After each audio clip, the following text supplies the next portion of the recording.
Hello everyone, welcome back to GK today. This is Siya. So modern Indian history को हम यहाँ पर MCQ की फॉर्म में कवर कर रहे हैं and it is class number 14। सो यह जितने भी क्वेश्चंस है यह पार्ट है 40,000 एमसीक्यू कोड्स का which is available on GK today application only. Static part है बेसिकली, और इससे पहले हम ऑलरेडी 13 क्लासेस कंप्लीट कर चुके हैं। जीके टुडे की प्लेलिस्ट में कुछ इस प्रकार से आपको शो हो जाएगी। आप इन्हें देखिए पहले, देन आपको कंप्लीटली हेल्प मिलेगी मॉडर्न इंडियन हिस्ट्री को समझने के लिए, और एमसीक्यू के फॉर्म में हम कवर कर रहे हैं। राइट, स्टार्ट करते। And the first question here on the screen. The first is who was the only viceroy of India to be murdered in office? So Bharat का एकमात्र वायसराय कौन था जिनकी पद पर रहते हुए हत्या कर दी गई? And that is answer is option number A, Lord Mayo.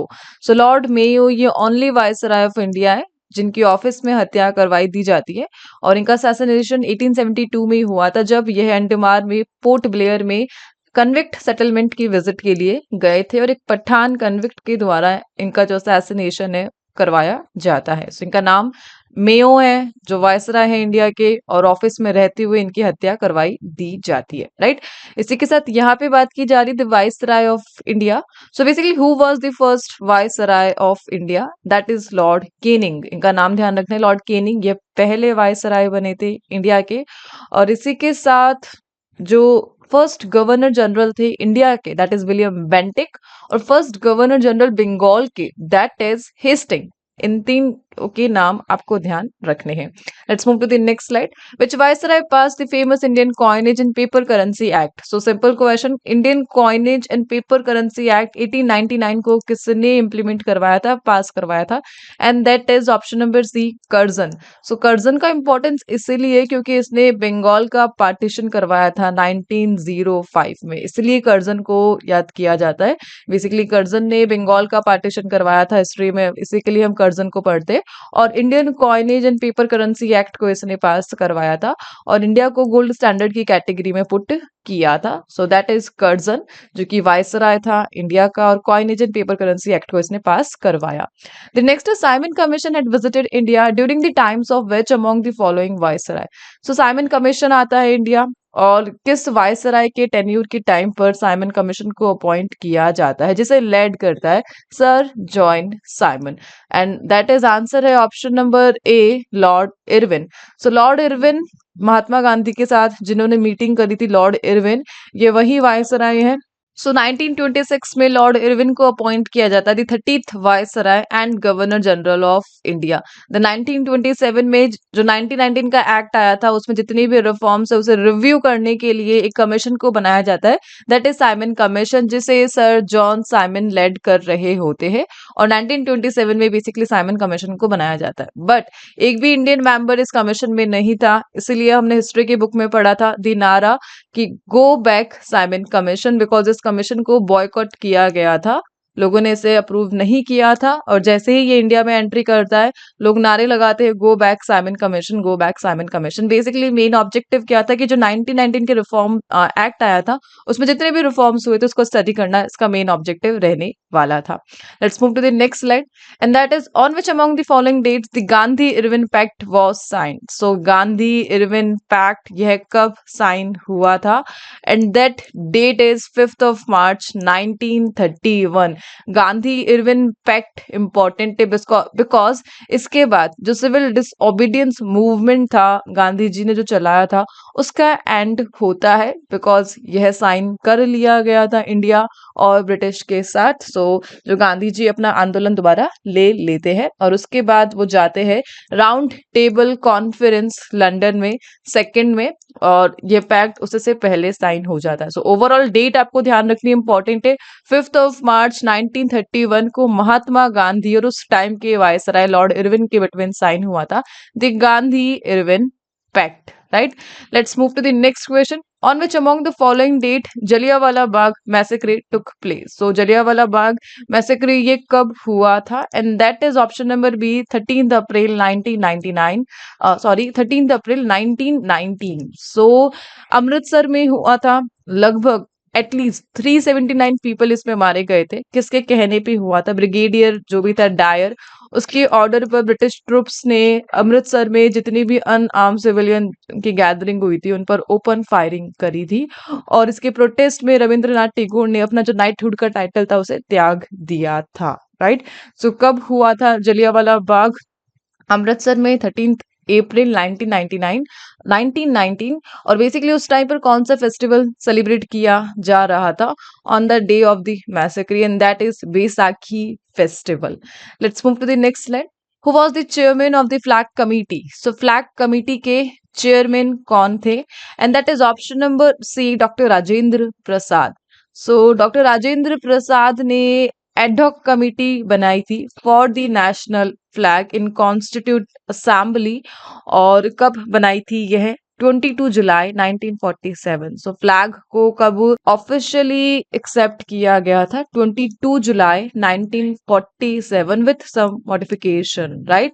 सो ये डेट आपको ध्यान रखनी है। और इस कमेटी के किसने हेड किया था? डॉक्टर राजेंद्र प्रसाद ने किया था। Right. Let's move to the next slide. And that is, which among the following was the venue of the second round table conference at London?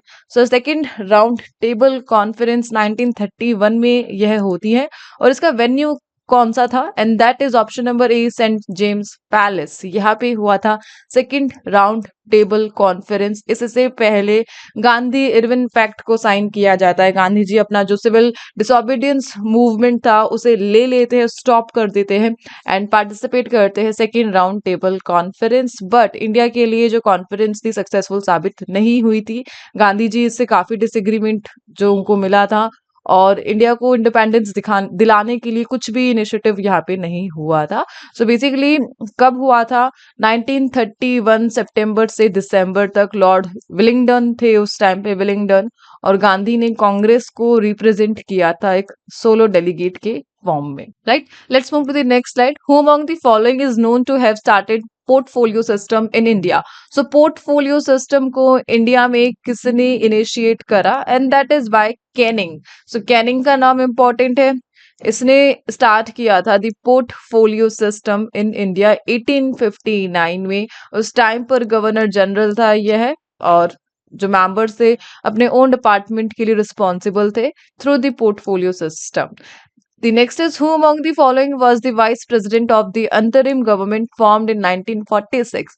So 2 सितंबर 1946 को अंतरिम गवर्नमेंट का फॉर्मेशन किया जाता है और उसके लिए जो वाइस प्रेसिडेंट बने थे दैट इज जवाहरलाल नेहरू। जवाहरलाल नेहरू को अपॉइंट किया गया था द वाइस प्रेसिडेंट ऑफ अंतरिम गवर्नमेंट। एंड बेसिकली अंतरिम गवर्नमेंट ऑफ इंडिया, इसका मेन ऑब्जेक्टिव क्या रहने वाला था? एक मेजर स्टेप था यह इंडिपेंडेंस के लिए from the British rule. Then इसके बाद मुस्लिम लीग से ज्वाइन करते 26 अक्टूबर को। एंड कमांडर कौन थे? Sir Claude Auchinleck. So Claude Auchinleck का नाम इंपॉर्टेंट है बिकॉज इन्होंने इसको कमांड किया था द अंतरिम government of India. And vice president बने थे Jawaharlal Nehru. Let's move to the next slide. What was the number of districts in Bombay Presidency? So Bombay Presidency में number of districts कितने रहे थे? 24 number of districts थे Bombay Presidency में, जो कि ब्रिटिश इंडिया का पार्ट था। बेसिकली 4 कमिश्नरेट में इसे डिवाइड किया गया था। 24 डिस्ट्रिक्ट थे एंड बॉम्बे सिटी उस टाइम प्रेसिडेंसी की कैपिटल था। The next is, who among the following was the Governor General who follow a spirited forward policy towards Afghanistan? So निम्न में से वह गवर्नर जनरल कौन था जिसने अफगानिस्तान के प्रति उत्साही फॉरवर्ड नीति अपनाई? And that is Lord Ellenborough. So Elon बरो ने एक फॉरवर्ड पॉलिसी को अप्लाई किया था अफगानिस्तान के अगेंस्ट में। सो बेसिकली इस पॉलिसी में पहले इन्वेजन करना है, घुसना है, अनेक्सेशन यानी अटैक करना है, कब्जा करना है, और एस्टेब्लिशिंग फ्रेंडली बफर स्टेट, और वहां पर फ्रेंडली वे में बफर स्टेट को स्टार्ट करना है, एक बफर जोन बनाना है प्रोटेक्शन के लिए। बेसिकली ब्रिटिश इंडिया को उस टाइम पर डर था कि रशिया हम पर अटैक करेगा और उसके लिए रशिया कहाँ से आएगा? अफगानिस्तान से। सो अफगानिस्तान को वो ऑलरेडी अपने लिए एक बफर स्टेट में कन्वर्ट कर देना चाहते थे, और इससे पहले ऑकलैंड ने ट्राई करा था अफगानिस्तान के साथ इस ट्रीटी को करने के लिए, बट ऑकलैंड तो काफी बुरी तरीके से असफल हुआ था। देन लॉर्ड एलन आते हैं और वो एक फॉरवर्ड पॉलिसी को इनिशिएट करते हैं अफगानिस्तान के साथ रिलेशंस को एक बफर स्टेट को बूस्ट करने के लिए। Let's move to the next line, and the next is, by which of the following for the first time the British government recognized the right of dominion for India? So निम्न में से किसके द्वारा पहली बार British सरकार ने भारत के लिए राइट ऑफ डोमिनियन, प्रभुत्व के अधिकार को मान्यता दी? And that is Cripps mission. So Cripps mission ये आता है इंडिया में 1942 में, जिसे सर स्टेफोर्ड क्रिप्स ने लेड किया था। और इसका बेसिकली मेन एजेंडा क्या रहने वाला था कि कांग्रेस लीडर्स के साथ निगोशिएट करना है, सो दैट जो इंडिया है वो वर्ल्ड वॉर सेकंड में अपना सपोर्ट प्रोवाइड कर सके। और इस मिशन के थ्रू प्रॉमिस किया गया कि ठीक है, हम इंडिया की इंडिपेंडेंस के लिए बात करेंगे और इलेक्शंस के लिए, सेल्फ गवर्नमेंट के लिए, जब वर्ल्ड वॉर सेकंड खत्म हो जाएगा, अगर इंडिया वर्ल्ड वॉर सेकंड में ब्रिटेन के साथ लॉयल रहता है। So that is all the Cripps mission जो 1942 में आता है इंडिया में। The first is, on which date Indian Independence Act 1947 got royal assent? So शाही स्वीकृति मिली इंडियन इंडिपेंडेंस एक्ट को 1947 को, और कब मिली? 18 जुलाई 1947। और इसके लिए जो प्लान बना था that is mount Batten plan, right. So British parliament में 5 जुलाई 1947 को इस एक्ट को पास करवाया गया, और इंडियन इंडिपेंडेंस एक्ट को रॉयल असेंट मिला 18 जुलाई 1947। और ये जो एक्ट है ये 15 अगस्त 1947 से इफेक्ट में आया। The next is, on which date constituent assembly of India met for the first time? So constituent assembly ये पहली बार कब मिली थी इंडिया के इंडिपेंडेंस को फॉर्मली एस्टेब्लिश करने के लिए? And that is December 9, 1946। So the constituent assembly undivided India के लिए, और यह है 9 दिसंबर 1946 को एक मीटिंग करते हैं। बेसिकली जो असेंबली था ये रिस्पॉन्सिबल था कॉन्स्टिट्यूशन के लिए ड्राफ्ट बनाने के लिए, द कॉन्स्टिट्यूंट असेंबली। और बेसिकली इंडिया की जो जर्नी थी towards independence and self governance, उसके लिए जो बिगिनिंग थी वो यहाँ से स्टार्ट हुई थी अनडिवाइडेड इंडिया के लिए। The next is, who was the last viceroy of India? So last viceroy of India कौन था? And that is mount Batten. Mount Batten जिसने प्लान बनाया था इंडिया के डिवीजन के लिए, पाकिस्तान का फॉर्मेशन हुआ था, द डिकी बर्ड प्लान जिसे हम कहते हैं। बेसिकली ये लास्ट वाइसराय रहा था इंडिया का फैब 12 1947 से 15 अगस्त 1947 तक। और फ्री इंडिया का जो पहला गवर्नर जनरल बना था that is also mount Batten. 15 अगस्त 1947 से 21 जून 1948 तक यह इंडिया के द फर्स्ट गवर्नर जनरल रहे, द फ्री इंडिया के, इंडिपेंडेंट इंडिया के। और इनके टेन्योर के टाइम पर इंडिया ने इंडिपेंडेंस गेन करा, पाकिस्तान का फॉर्मेशन हुआ, और कुछ significant events like Kashmir raid and Mahatma Gandhi का जो असैसिनेशन हुआ था वो इन्हीं के टाइम पर हुआ था, the mount Batten. The next is, who among the following was viceroy of India at the time of partition of Bengal? So अभी हमने पढ़ा that is Lord Curzon. So Lord Curzon, Bengal का जो पार्टीशन हुआ था 20 जुलाई 1905 को लॉर्ड कर्जन ने कराया था, उस टाइम पे वाइसराय था यह। और यह कब स्टार्ट हुआ था? 16 अक्टूबर 1905 को। और इसके कारण स्वदेशी मूवमेंट स्टार्ट हुआ था इंडियंस के द्वारा, right. Let's move to the next slide. Before its name was shortened by the British into United Provinces in 1935. So basically Uttar Pradesh की बात की जा रही है। उत्तर प्रदेश का नाम 1935 में यूनाइटेड प्रोविंसेस रखा गया था, बट मॉडर्न उत्तर प्रदेश को इससे पहले किस नाम से जाना जाता था 1935 से पहले?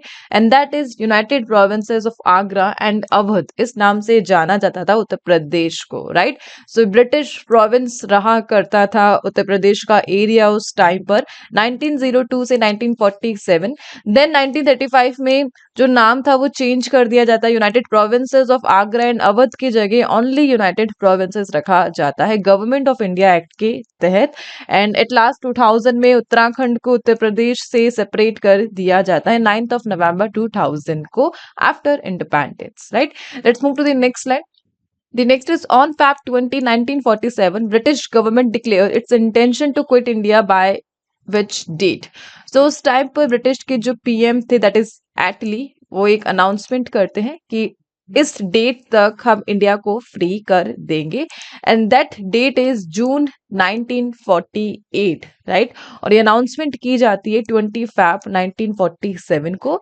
और इसके एक साल के बाद, मोर देन 1 ईयर, इंडिया को ऑफिशियली जो इंडिपेंडेंस है वह मिल जाती है ब्रिटिश रूल से। बट इससे पहले काफी कुछ हुआ था। जो लास्ट वायसराय थे माउंट बेटेन, उन्होंने बनाया था डिग्गी बर्ड प्लान 3 जून को, जिससे इंडिया को डिवाइड किया गया था और पाकिस्तान का फॉर्मेशन हुआ था। माउंट बेटेन जो कि लास्ट वायसराय थे और फर्स्ट गवर्नर जनरल बने थे फ्री इंडिया के। Let's move to the next slide.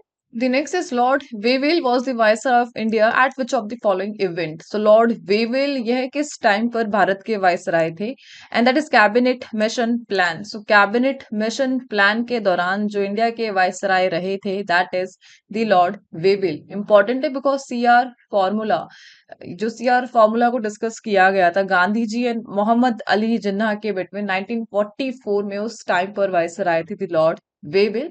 और जितने भी की events just like naval mutiny, INA trial at the red fort, cabinet mission arrival 1946, उस टाइम पर जो गवर्नर जनरल थे दैट इज लॉर्ड वेविल, राइट। और इंटरिम गवर्नमेंट का जो फॉर्मेशन हुआ था 2 सितंबर को, उस टाइम पर भी लॉर्ड वेविल थे द वायसराय ऑफ इंडिया। और डायरेक्ट एक्शन डे डिक्लेयर किया गया 16 अगस्त को। ब्रिटिश ने अनाउंस करा इंडिया को लीव करने के लिए जून 1948 तक। और उस टाइम पर जो गवर्नर जनरल थे दैट इज लॉर्ड वेविल। और उनके बाद आते हैं कौन? माउंट बेटेन वायसराय बनकर। Let's move to the next slide. First round table conference was held during 1930 November to 1931 January. Who was the Viceroy of India at that time? और उस time पर इरविन था viceroy of India. Gandhi Irwin pact हमने discuss किया था, round table conference से just पहले ही हुआ था। उसके बाद गांधी जी ने जो अपना सिविल डिसोबीडियंस मूवमेंट था उसे ले लिया था, उसे एंड कर दिया था और अटेंड करा था द राउंड टेबल कॉन्फ्रेंस, जहां पर इंडिया के इंडिपेंडेंस के लिए कुछ भी डिस्कशन नहीं हुआ था। और उस टाइम पे इंडिया के लिए वॉइस आए थे थी लॉर्ड इरविन। और बेसिकली इंडियन नेशनल कांग्रेस को ऑफिशियली रिकॉग्नाइज किया गया था इस कॉन्फ्रेंस में, दैट्स वाई ये इंपॉर्टेंट है। और इंडिया का जो पॉलिटिकल फ्यूचर है उसकी प्लानिंग स्टार्ट हुई the first round table conference से, जिसे महात्मा गांधी ने इंडिया की तरफ से रिप्रेजेंट किया था लंदन में, राइट। सो इसी के साथ 20 क्वेश्चंस का एनालिसिस यहाँ पे कंप्लीट होता है, जो कि रिलेटेड है मॉडर्न इंडियन हिस्ट्री से। And the most important thing, ये जितने भी क्वेश्चन है ये पार्ट है 40,000 MCQ series general studies course का, which is available on GK today application app only. More questions के लिए आप इस कोर्स को ज्वाइन कर सकते हैं जीके टुडे की ऐप पर जाकर। मिलते हैं नेक्स्ट वीडियो के साथ पार्ट 15 के साथ। Till then please do revision and take care.